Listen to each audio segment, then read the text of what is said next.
It was a cold Friday night, November 17th, 1978, when four young employees at a burger chef in Speedway, Indiana, went missing. They were found 2 days later, dead. There was no suspects in sight. Hello and welcome to my true crime. My name's Sean. If you're a returner, then thank you for coming back. I appreciate that. It is October. It's scary season. So I'm trying to go with the flow. So I'm trying to look for some of the scarier true crimes, mysteries, whatever, and putting it together for every Monday this month. So I'm hoping that you enjoy that. But yeah, this is kind of a disturbing story. So without further ado, if you're new here, please like it. Please subscribe. That's, it helps me out. I like comments too because it can tell me different things. It's a good way to communicate with me because I try to respond to every single comment. So, that being said, let's get into the Speedway murders. So, Burger Chef was founded in 1954 in Indianapolis, Indiana, and quickly spread throughout the United States. One of those locations was in Speedway, Indiana, which coincidentally is a suburb of Indianapolis. It's called Speedway because there is a Speedway right there. I think that's where the main racetrack is. So in November 17th, 1978, there were four employees working at this burger chef. It was close to 11 p.m., which was closing time, and assistant manager Jane Freet, 20 years old, was working over Daniel Davis, who was 16, Mark Flemings, who was 16, and Ruth Ellen Shelton, who was 18. Around 12:30, Brian Kring came to talk to the employees. He just got done with a date and he decided he'd stop by to say hi to his friends. When he got to the restaurant, the back door was ajar and nobody was there. Once inside, he noticed that all four cash registers were open and only the coins remained. He also noted that the safe was open and there were two empty currency bags sitting there. He also recognized the girls' purses that were still there. He contacted the police and they arrived on the scene. The only thing that they found unusual was a roll of adhesive tape that was laying near the safe. There was no clear signs of a struggle, and they just figured it was a case of petty theft since around $581 was stolen. They just assumed that the employees took the money and went out partying that night. There was more than $100 worth of coins left in the registers, and even though the women's purses were still there, they believed that the theory of them just trying to have a good time was the correct one. So they looked around and realized that Jane's car was gone. So they just figured the kids went out. They okayed the scene to be cleaned for Saturday morning opening. At approximately 4:30 in the morning, Jane's car was located, but there was no evidence found. By 10:30 in the morning, calls started coming in, apparently from the parents, with concerns of where the youths were. They started to look into a possible abduction. Buddy Elwanger was a Speedway police officer, and he stated that they screwed up from the beginning. They should never have let them clean up the restaurant and open it the following morning. There was no photographic evidence taken, and there was no prints taken. All evidence had been cleaned away before Burger Chef was even opened that morning. They were concerned. They couldn't locate the kids. They searched all day. There was nothing that ever turned up. Sunday morning came around. Sunday afternoon, around Sunday afternoon, late afternoon, early evening, Fred Hager was walking around his heavily wooded area when he spotted two bodies. Both were wearing Burger Chef's uniforms, and he quickly called the police. And they arrived and searched the area. They found two more bodies just nearby. Daniel and Ruth were both shot a number of times. The caliber of the gun was a .38 caliber. Jane was stabbed in the chest with a 5-inch blade. It appeared that when she was stabbed from behind, like coming up behind her, and it was with such force when they tried to remove it, it broke the handle off, and the blade was still stuck inside of her chest. Mark seemed to have gotten the brunt of it. He was severely beaten, and it appeared that they used a chain to do this with. He actually choked to death on his own blood, which is a terrible way to die. Money and valuables were both left on the victims, and that must not have been the sole motive, so they didn't really know what was going on. Even though it appeared that the area that they were killed is now a golf course, it's still a secluded, wooded area. And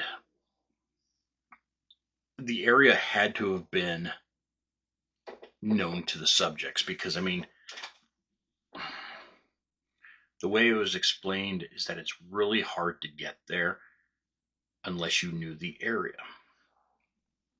And like I said, now it's a golf course. I located it, and it's a golf course. And, I wonder how many golfers know about what happened on hole 10.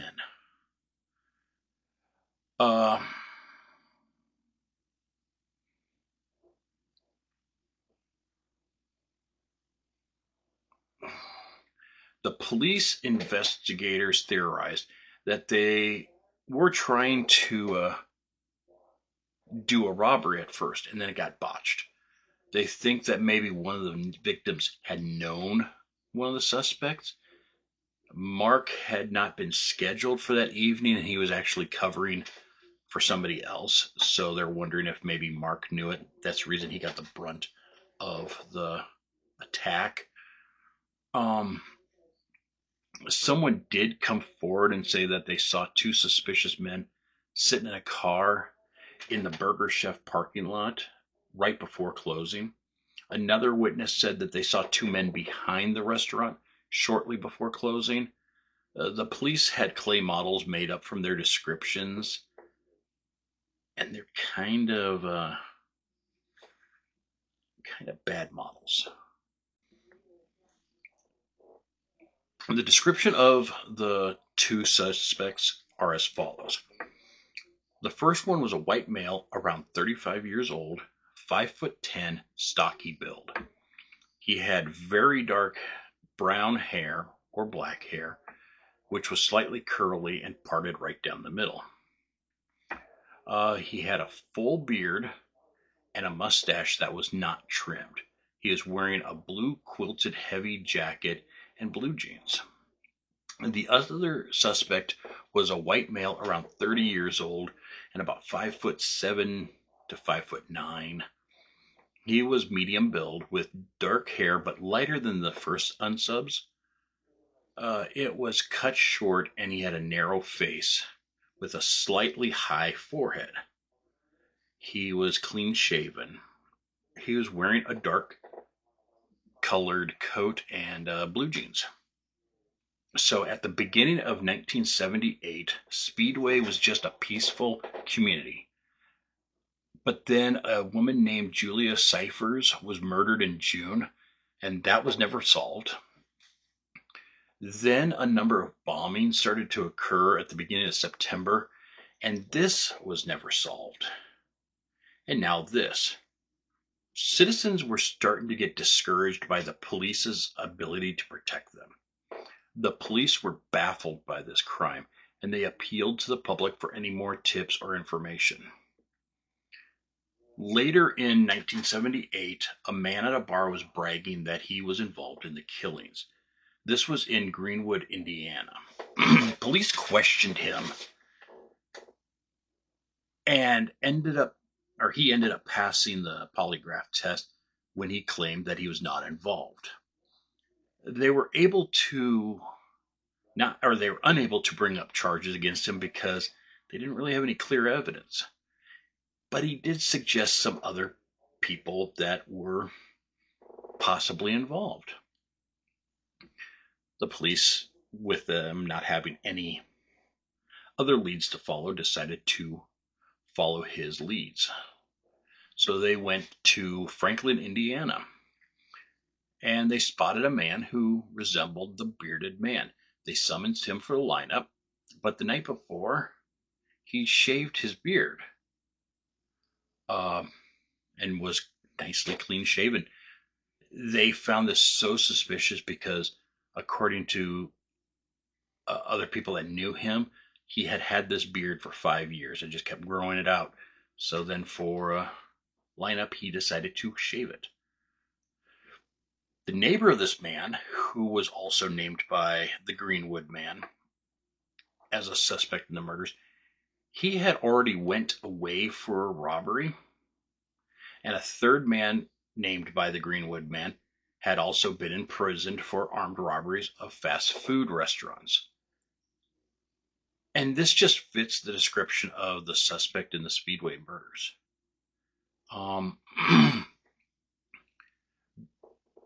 The men were offered plea agreements, but none would take responsibility for the murder. None of them would even confess, nor could they find any other connections that would tie them into Speedway. Without direct evidence, they couldn't do anything to it, these guys. The investigators kept following up on leads, and they got many. Many of these leads didn't even stick to the Indiana location. They hit surrounding states. They even went as far as Texas. But they were not able to get any promising leads. Nor were they able to find any of the damning evidence, like the firearm, the chain, or the handle of the knife. Later, the bearded man's son told police that his father confessed to him prior to his death. He died of a heart attack, and the other Greenwood suspect had died of suicide after one of the men that he named was released from prison. I found nothing in all my research that stated any of their names. Even the FBI file that I looked at had their names all whited out. So I guess protect the innocent. So everything went cold for a few years. In 1984, Donald Forrester contacted Detective Mel Wilsley, stating that he wanted to make a confession. He was an inmate at the Pendleton Correction Facility and was trying to prevent being transferred to another state prison because it was a lot more violent than where he was at. So he called to confess. He confessed to shooting Daniel and Ruth Ellen. He was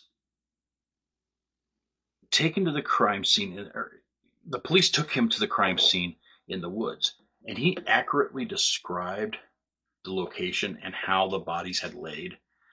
He knew things about the crime, like the broken knife handle. He went on to explain that he and 3 associates went to the restaurant to threaten Jane. Her brother James owed them money on a drug deal. Forrester went on to say that while they're threatening Jane, Mark tried to intervene to protect her. A fight broke out and Mark fell to the ground. When he fell, he hit his head on the car bumper, and Forrester and his cohorts thought that Mark was either dead or going to die from this concussion or this injury. So they decided, we got to abduct them all. And in doing this, they decided that they needed to also kill them because they were witnesses to what happened to Mark. So he again admitted to shooting the 2 kids, and then named 3 guys that was with him for the other 2 killings. He led the police to the location where he claimed that he threw the gun into the river. They never found it after a thorough search of the river. The detectives ended up interviewing Forrester's ex-wife, who stated that she had driven with him to the wooded area shortly after the murders occurred, and that Forrester retrieved some shell casings from that location. She said that once they got back to the house, he flushed the shells into the toilet. Well, Wilsley got a warrant and had the septic tank dug up and searched. Ew. The search did find several spent .38 caliber shells. So somebody was finally telling the truth. Then somebody at the sheriff's office leaked the details of Forrester's confession in cooperation with law enforcement. He clammed up instantly. He recanted all of his confessions and claimed that he was coerced by the police. And I've been doing these true crimes for a while now, and I've always watched, true crime stuff, but I guess I'm not extremely versed in law. So I don't understand, even though he recanted, I'm confused why they can't use any of the information. And I'm guessing that it's because unless he actually spoke or told them, they would never have found those shell casings, or they would never have found those other guys' names. So I'm assuming that is the reason they can't do anything, because A doesn't lead to B, doesn't lead to C, and so forth. If there's somebody there that's a lawyer that can assist me on this, I'd love to know more. Well, with Forrester not cooperating with the police, he was never charged. The other 3 suspects were never charged. And in 2006, he died in prison at the age of 55. In the summer of 2018, the families of the victims and the community of Speedway planted 4 red oak trees for the victims. Each one is adorned with a plaque. Each plaque has something special written about each of these kids. I know one was 20, but they're still kids. Police still get tips to this day. Every so often, a new investigator gets assigned to the case, and they leaf through the 20 plus 3-inch binders with notes and evidence, seeing if anything else pops up or that they can figure out. Ruth's sister, Teresa, has been quoted saying, We don't have all the answers, and there's somebody out there that does. I hope that before my time on Earth is gone, that I have those answers. And then Sergeant Bill Dalton released a public statement saying, somebody knows. Somebody has carried this secret for 40 years. It's time to unlock that secret.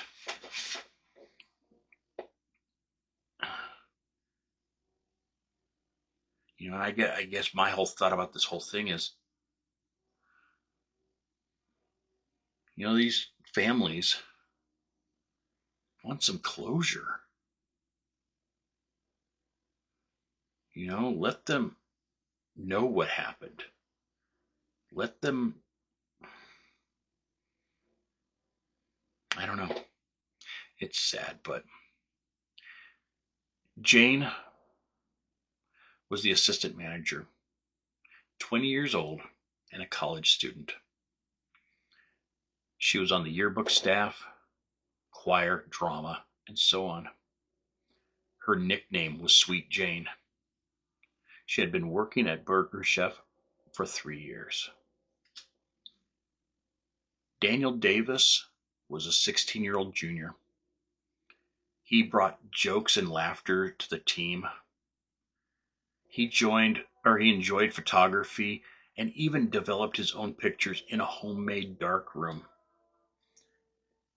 Mark Flemons was a 16-year-old sophomore. He was the youngest of 6 older siblings. He was a friendly kid. His parents let him work here just because it was close to home and he could walk both ways. And Ruth Ellen was a golden girl to her parents. At 18, she was intelligent and driven.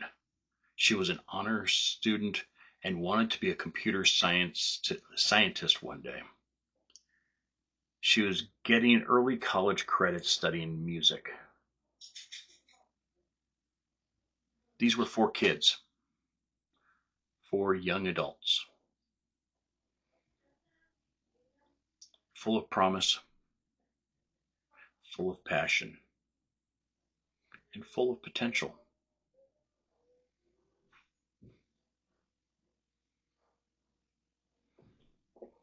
Thank you for watching. I'll see you next time. Take care of yourself. Take care of others. Care for other people. And stop the violence. Love you all, and I'll see you next time.